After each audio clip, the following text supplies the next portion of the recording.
So are you one of those golfers who struggles like mad to get some distance with your irons, and you stand up there, get that horrible one over to the right, and we can see there 85 mile an hour club speed, but only generating 135 yards carry and just so far offline, it's unbelievable.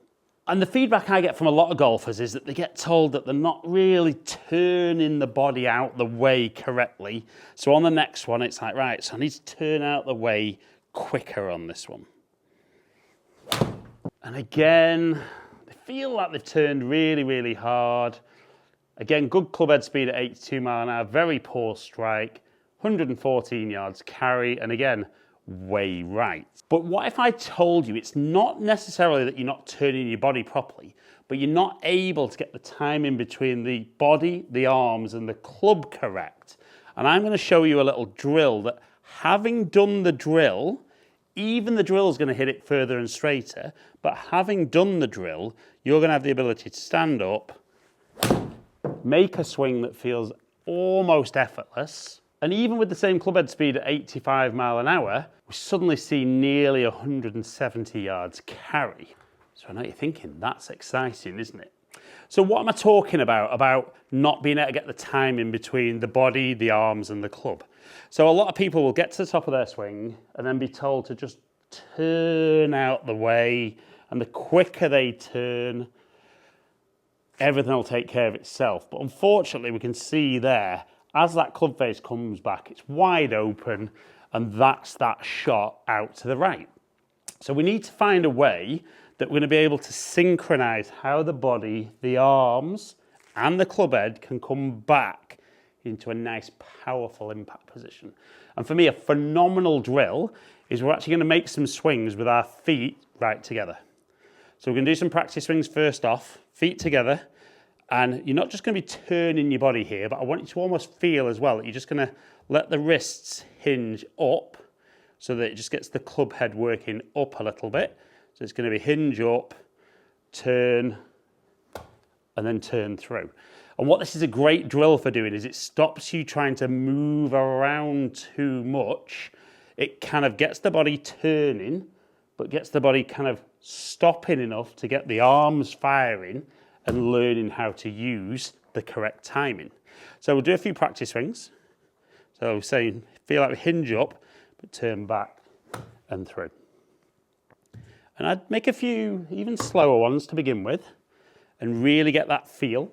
Because the first couple of swings, you might feel like you're going to fall over.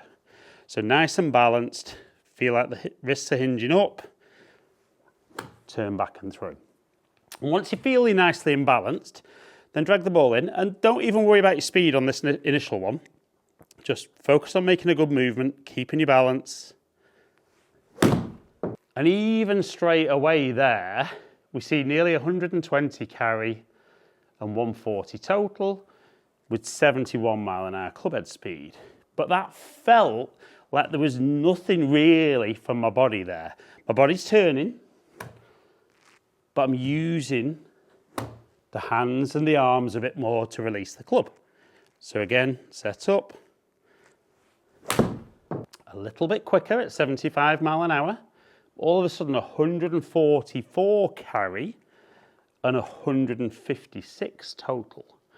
So you can see there, even though I'm kind of 10 mile an hour back, so much more distance and so much more accuracy.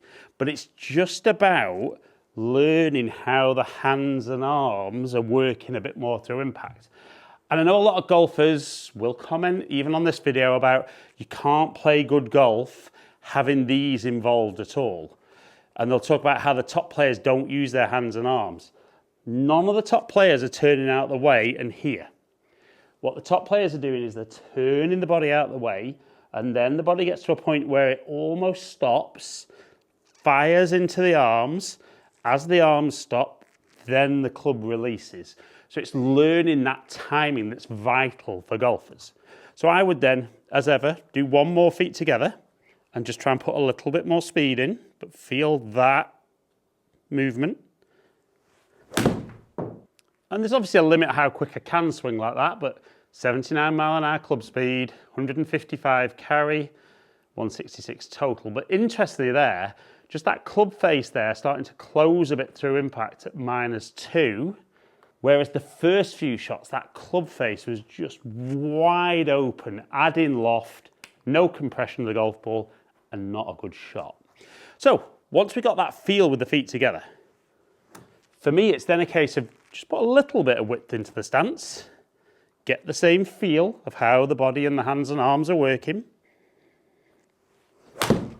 And even though that one wasn't a great strike, we see a little bit more club head speed, 143 carry, 155 total, but still decent for a bad one. So again, we're going to go a little wider, get that feel as to how everything's working, then make the swing. So we see now up around that 85 mph that we're generating on the first swing. Delivery of the club's fantastic, 163 carry and 173 total. And then all I would do is I would go back to my normal width of stance. But once I'm back, I don't want to feel suddenly that I'm moving around a lot more. I'm still having that feeling of hinging up and letting the body turn. So get myself in there, slightly wider stance. A little bit quicker at 87 mph. 171 carry and 182 total. And even that doesn't really feel like I'm working too hard with my body.